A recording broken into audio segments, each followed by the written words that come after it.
Shalom, selamat pagi jemaat Tuhan. Berjumpa kembali dalam doa pagi online.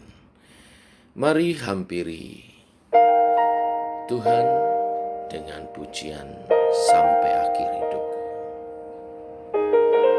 Katakan, Bapa, Engkau mengenalku lebih dari siapapun.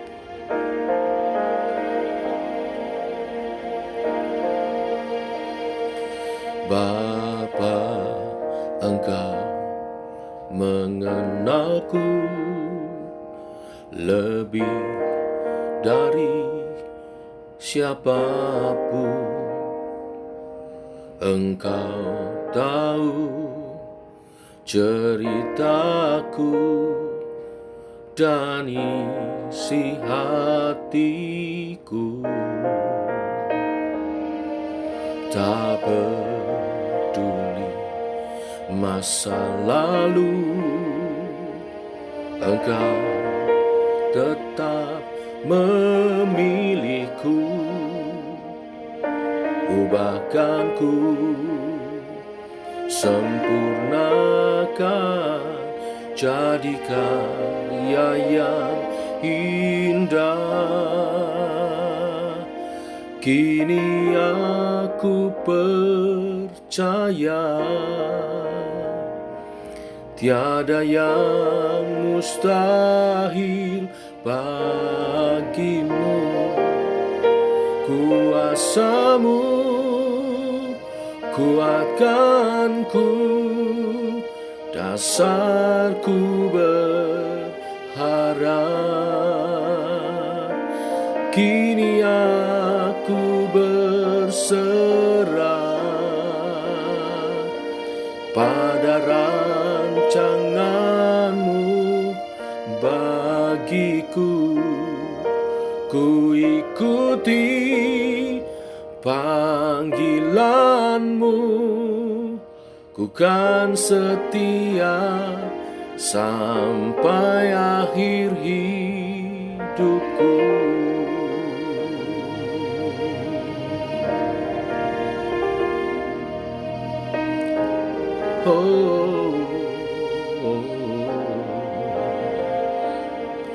Tak peduli masa lalu, Engkau tetap memilihku. Ubahkanku,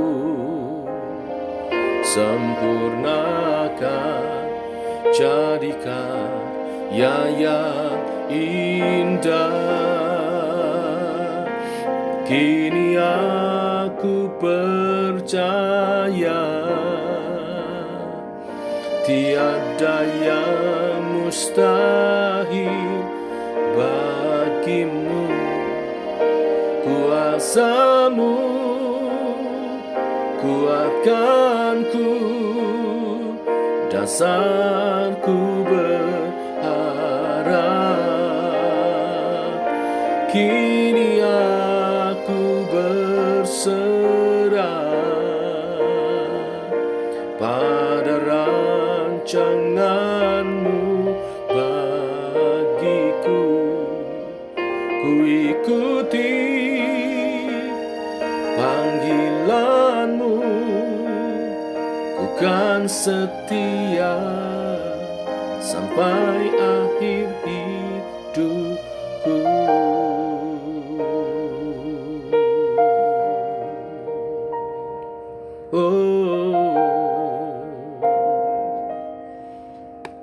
Sampai akhir hidupku.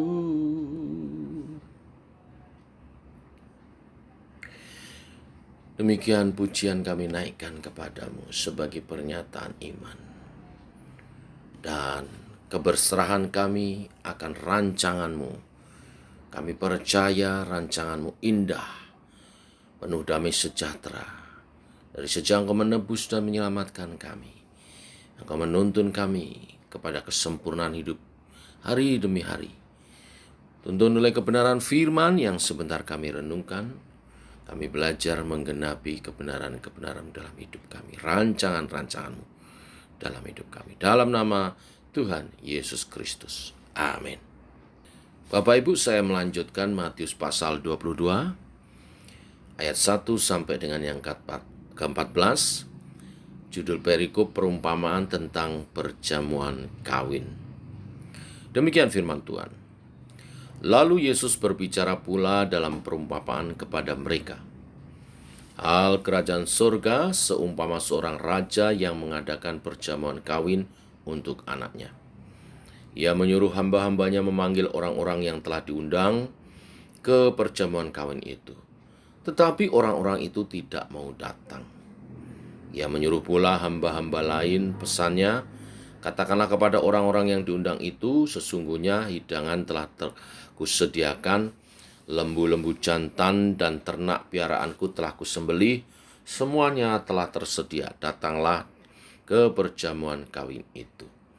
Tetapi orang-orang yang diundang itu tidak mengindahkannya, ada yang pergi ke ladangnya, ada yang pergi mengurus usahanya, dan yang lain menangkap hamba-hambanya itu, menyiksanya dan membunuhnya. Maka murkalah raja itu, lalu menyuruh pasukannya ke sana untuk membinasakan pembunuh-pembunuh itu dan membakar kota mereka. Sesudah itu ia berkata kepada hamba-hambanya, perjamuan kawin telah tersedia, tetapi orang-orang yang diundang tadi tidak layak untuk itu. Sebab itu pergilah ke persimpangan-persimpangan jalan dan undanglah setiap orang yang kamu jumpai di sana ke perjamuan kawin itu. Maka pergilah hamba-hamba itu, dan mereka mengumpulkan semua orang yang dijumpainya di jalan-jalan, orang-orang jahat dan orang-orang baik, sehingga penuhlah ruangan perjamuan kawin itu dengan tamu. Ketika raja itu masuk untuk bertemu dengan tamu-tamu itu, ia melihat seorang yang tidak berpakaian pesta. Ia berkata kepadanya, "Hai saudara, bagaimana engkau masuk kemari dengan tidak mengenakan pakaian pesta?" Tetapi orang itu diam saja. Lalu kata raja itu kepada hamba-hambanya, "Ikatlah kaki dan tangannya, dan campakkanlah orang itu ke dalam kegelapan yang paling gelap. Di sanalah akan terdapat ratap dan gertak gigi. Sebab banyak yang dipanggil, tetapi sedikit yang dipilih." Amin. Bapak Ibu, ini perumpamaan tentang hal kerajaan surga. Bapak Ibu, raja yang mengadakan pesta itu jelas menggambarkan Allah sendiri. Sama seperti raja sudah menyiapkan pesta, demikian juga Allah telah menyiapkan keselamatan bagi kita. Dan keselamatan itu telah diselesaikan. Ketika Yesus mati di kayu salib, dia berkata, "Sudah selesai." Keselamatan kita sudah diselesaikan di atas kayu salib. Kita hanya tinggal menerimanya dengan cuma-cuma. Roma 3 ayat 23-24 mengatakan, karena semua orang telah berbuat dosa dan telah kehilangan kemuliaan Allah. Dan oleh kasih karunia Allah telah dibenarkan dengan cuma-cuma karena penebusan dalam Kristus Yesus. Ini adalah sesuatu yang sangat penting. Keselamatan kita sudah siap. Dosa kita sudah dibayar lunas. Karena keselamatan kita sudah siap, maka untuk mendapatkannya, kita yang diundang tidak perlu melakukan apa-apa lagi. Cukup menjawab undangan itu, menerima undangan itu dengan datang kepada Yesus. Seperti yang digambarkan, datang kepada pesta itu. Setelah pesta siap, maka ada hamba yang memberikan undangan untuk datang. Tetapi ternyata ketika undangan disampaikan, ada banyak orang tidak siap untuk menerimanya, bahkan menolaknya. Orang-orang yang telah menerima undangan pertama, ditafsirkan sebagai bangsa Israel, di mana umat pilihan Allah, seharusnya merekalah yang menerima keselamatan terlebih dahulu. Tetapi kita tahu mereka menolak Yesus sebagai Tuhan dan Juru Selamat, bahkan menyalibkannya. Kemudian undangan itu diberikan kepada siapa saja, bangsa apa saja. Bahkan disebut orang baik juga orang jahat, Siapa saja yang menanggapi undangan Tuhan, itu artinya menerima Yesus sebagai Tuhan dan Juru Selamat, dan beriman kepadanya, akan peroleh keselamatan itu, masuk dalam pestanya Tuhan. Tetapi ada yang menarik dari kisah ini. Di bagian akhir dari perikop dikisahkan di sana di ayat 11, ketika raja itu masuk untuk bertemu dengan tamu-tamu itu, ia melihat seorang yang tidak berpakaian pesta. Ia berkata kepadanya, "Hai saudara, bagaimana engkau masuk kemari dengan tidak mengenakan pakaian pesta?" Tetapi orang itu diam saja. Lalu kata raja itu kepada hamba-hambanya, "Ikatlah kaki dan tangannya, dan campakkanlah orang itu ke dalam kegelapan yang paling gelap. Di sanalah akan terdapat ratap dan kertak gigi." Ini berbicara tentang apa, Bapak Ibu Saudara sekalian? Pakaian pesta ini berbicara tentang apa? Saya menafsirkannya atau mengartikannya dengan karakter ilahi. Kita walaupun telah menerima Yesus sebagai Tuhan dan Juru Selamat, kalau kita mau ada terus di dalam pesta itu, dalam keselamatan Tuhan sampai kepada kekekalan nantinya, kita makin hari mesti makin serupa dengan Kristus. Kita harus memiliki karakter ilahi. Bagi raja ini sangat mudah membedakan, karena orang yang dia temui tidak berpakaian pesta. Kelak Yesus datang kedua kali juga sangat mudah membedakan satu orang dengan yang lain, yaitu melalui karakternya. Apakah kita serupa dengan Kristus atau tidak? Nah, bagaimana kita bisa menjadi serupa dengan Kristus?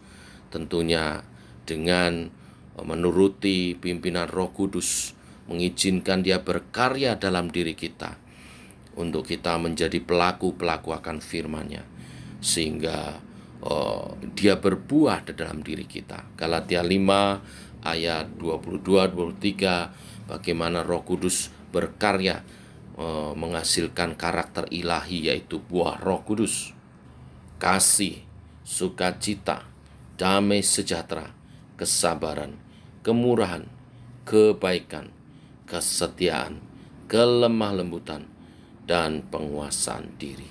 Dikatakan tidak ada hukum yang menentang hal-hal itu. Inilah poin kebenaran firman Tuhan pagi hari ini.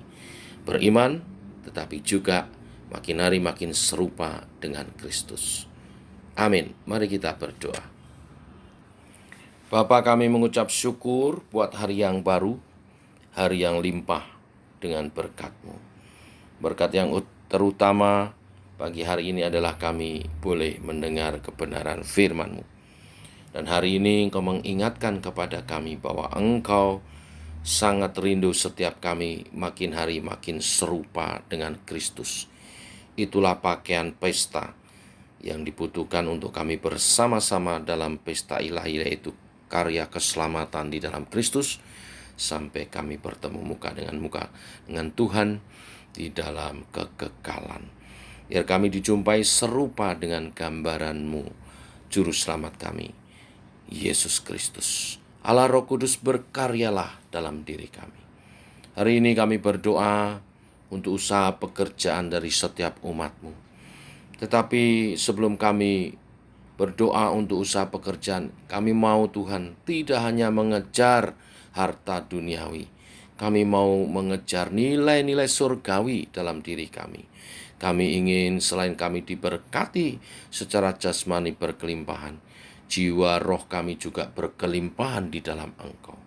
Nyatakan berkat-berkat rohani-Mu, kemudian nyatakan berkat-berkat jasmani-Mu. Seperti firman mengatakan, kami mencari dahulu kerajaan Allah dan kebenarannya, semuanya akan ditambahkan. Yang membuka tokonya Tuhan berkati, yang membuka bengkelnya Tuhan berkati, yang membuka usahanya Tuhan berkati, pabriknya dan juga home industry, yang membuat kue-kue di rumah Tuhan berkati, yang beternak, yang membuka warung, yang berdagang di pasar, yang berdagang dan berjualan secara online Tuhan berkati, yang bekerja dalam jasa Tuhan berkati, di jalan sebagai driver, Tuhan berkati. Sebagai anak buah kapal, Tuhan berkati. Dan sebagai apapun Tuhan berkati kami. Juga yang bekerja sebagai karyawan di perusahaan-perusahaan, di bank-bank, di rumah sakit, Tuhan berkati.